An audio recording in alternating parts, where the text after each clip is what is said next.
I'll watch that after I'm interested in it because I want to watch. I want to know something about this.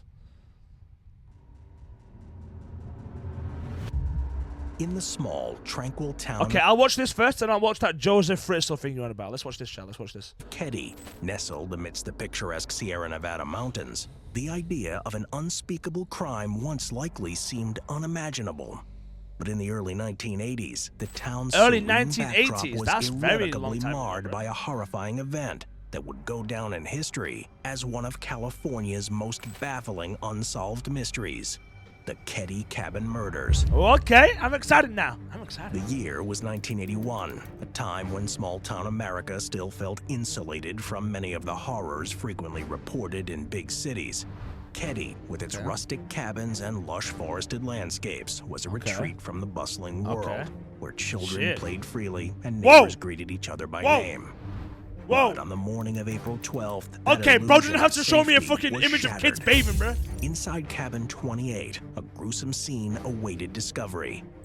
3 members of the Sharp family and a family friend were found bound and bludgeoned to death. The brutality of the crime sent shockwaves through the community, casting a dark shadow over the once idyllic settlement, I'm never going there, bro. A mystery that would haunt Keddie for I'm never going there, bro. The Sharp family, consisting of mother, Sue Sharp, and her lively children, daughters, Sheila, aged 14, the mother, not the and child. Tina, aged 12, along with sons John, who was 15, Rick, a lively 10-year-old, and the youngest, Greg, just 5. Yeah, chat, hold up, a lively 10-year-old. Not to be that guy, youngest, but that baby's possessed.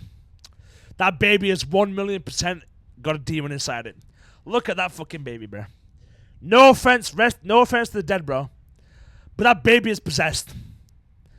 Got demons inside it. Made their way to Keddie with aspirations of a fresh baby. Get out! Following the turbulent separation from her husband, Sue believed that relocating to a new environment would offer the family a chance to heal and grow. Keddie, known for its picturesque landscape and a community where everyone knew one another, seemed like the perfect sanctuary for the Sharps. They envisioned days filled with laughter, new friendships, and the joy of small-town life. Tragically, the dreams and hopes they held for their future in Keddie would be devastatingly cut short, forever marking the town with a dark, indelible stain. On the fateful evening of April 11th, the atmosphere within the Sharp household was typical of any close-knit family. Sue decided to spend a quiet evening at home. But how is it unsolved? If it was only the family there, then... Accompanied by her daughter Tina and her sons, Rick and Greg. Also joining them was the boy's friend, Justin Smart.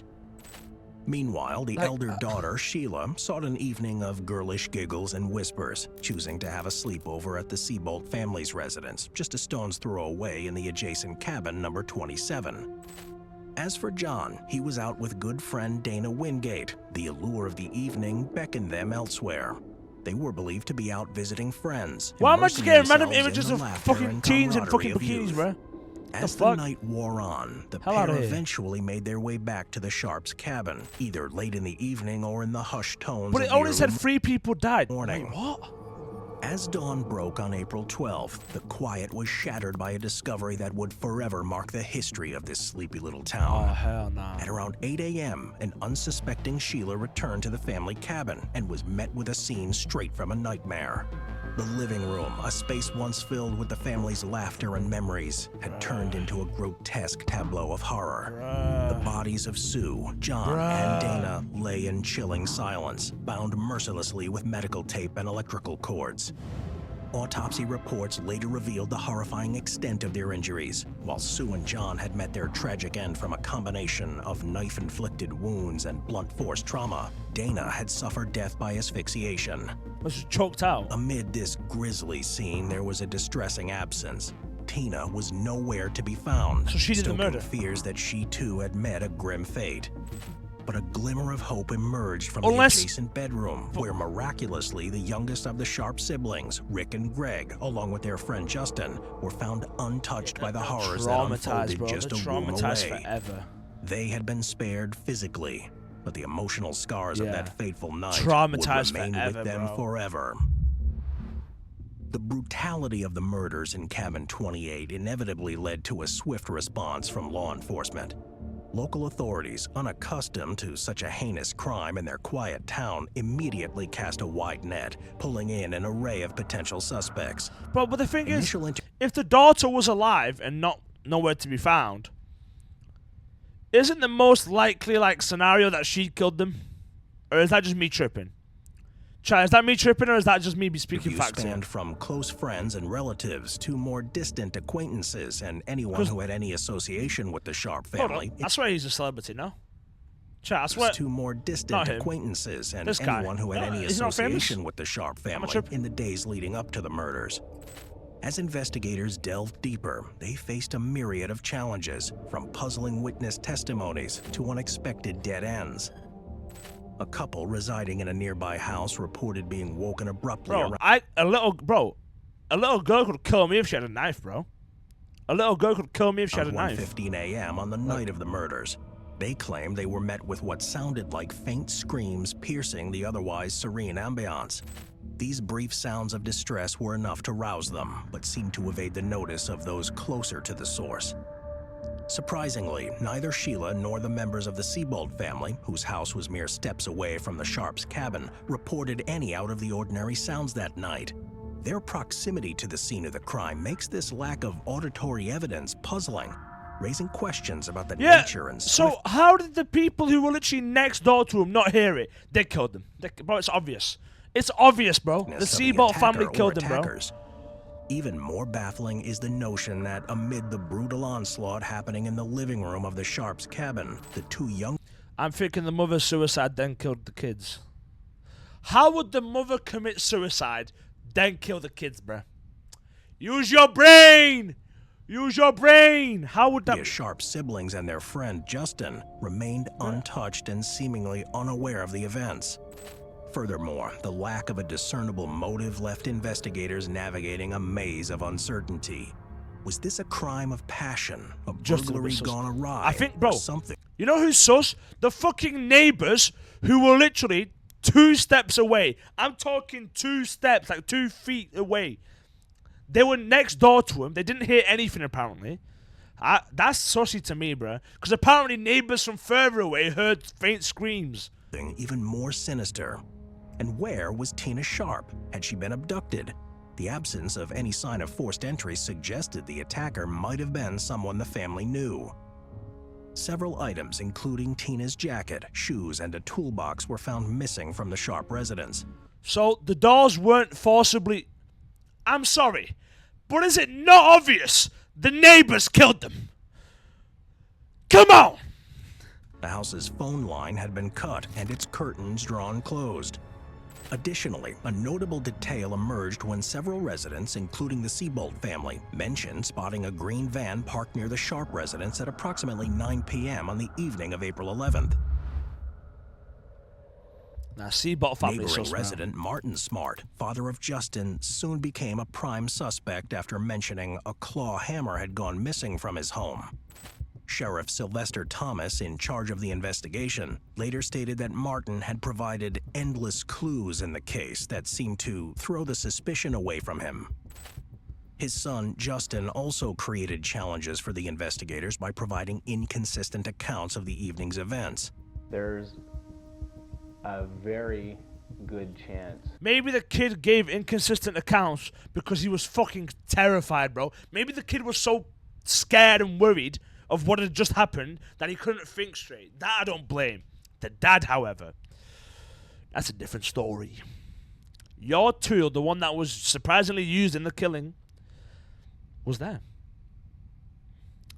That I had witnessed something, whether it be the crime itself or the aftermath. Initially, he described seeing the murders in a dream. However, he later asserted under hypnosis that he had directly witnessed the crime unfold. According to him, he woke up due to noises coming from the living room and saw Sue with 2 unfamiliar men. Subsequently, John and Dana walked in and got into an altercation with these men. During the chaos, Tina entered and was taken away by one of the intruders. Sketches of these 2 men, based on Justin's descriptions, were drafted by Harlan Embry, an untrained volunteer. Oddly, instead of using professional forensic artists available to them, the authorities chose Hold on. Hold on. Chat. Someone did not cook here. They did not cook. Why would they use an untrained volunteer? Why would they use an untrained volunteer? I don't get this, bro. Based on Justin's descriptions, were drafted by Harlan Embry, an untrained volunteer. Untrained volunteer. Oddly, instead of using professional forensic artists available to them, the authorities chose to rely on Embry. Stupid, bro. According to the sketches and descriptions, one of the men was taller, with dark blonde hair, and the other was of average height with black slick-back hair. Both allegedly wore gold-rimmed sunglasses. Stupid, bro. Amid speculations, any notion that the crime was ritualistic or related to drug trafficking was debunked by Sheriff Doug Thomas. He confirmed that neither drugs nor related items were discovered at the crime scene.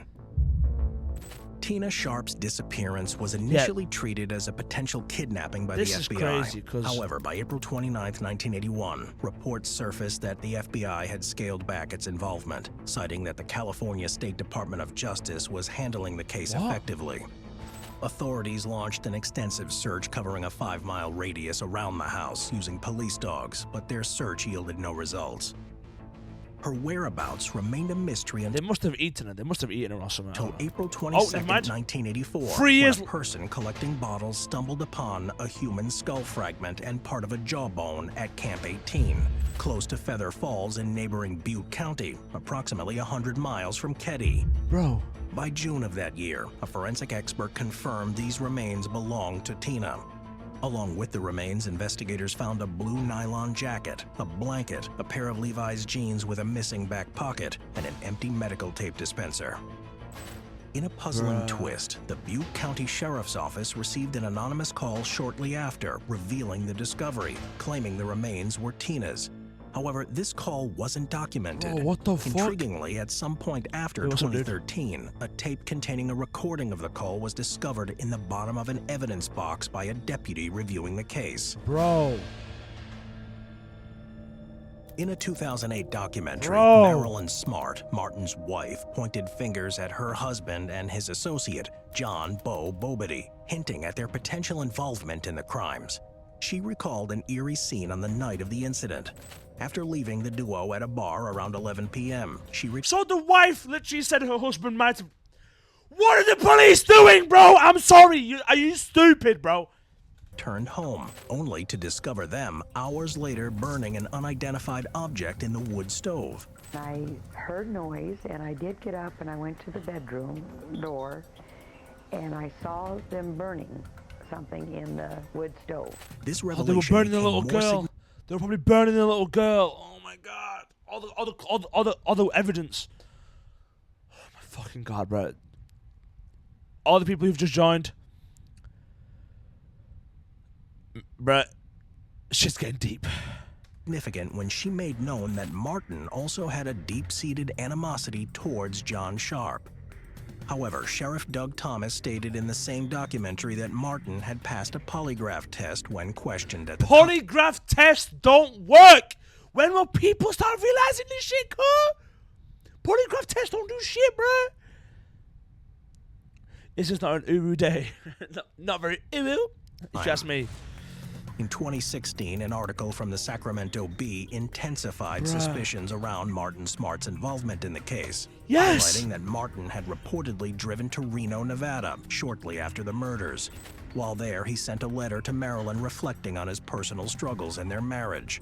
The letter concluded by stating, "I've paid the price of your love, and now I've bought it with 4 people's lives." In an interview conducted around the same time, Plumas County Special Investigator... The case is unsolved. Yet we have one guy. His hammer he owned was at the crime scene. He was stated to have animosity towards the victims. There was 4 victims. He just said, "I've paid the price for your love." By the 4 people who have been, by the 4 people I've killed, or whatever the fuck you just said. Police.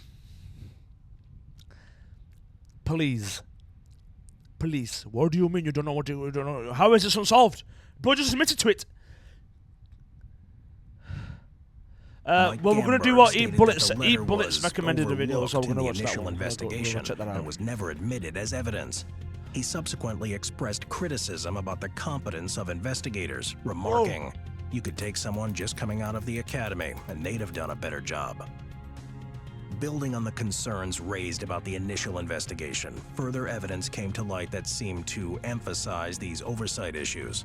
Notably, the discovery of a hammer fitting the description of the one Martin reported missing. The object was retrieved from a local pond, with law enforcement suggesting that it seemed to have been deliberately placed there. Furthermore, a counselor whom Martin saw regularly came forth claiming that Martin admitted to the murders of Sue and Tina. How is this unsolved? The guy just said he's just admitted it to his fucking therapist, man. Suggesting that Tina was tragically silenced to ensure she couldn't identify him after witnessing the horrifying act. However, in April 2018, the narrative took a surprising turn when Special Investigator Gamberg announced that DNA evidence taken from a piece of tape at the crime scene matched that of a known living suspect. This shifted the focus from Martin Smart, who died in Portland, Oregon in 2000, and his associate Bo Biddy, who died in Chicago in 1988.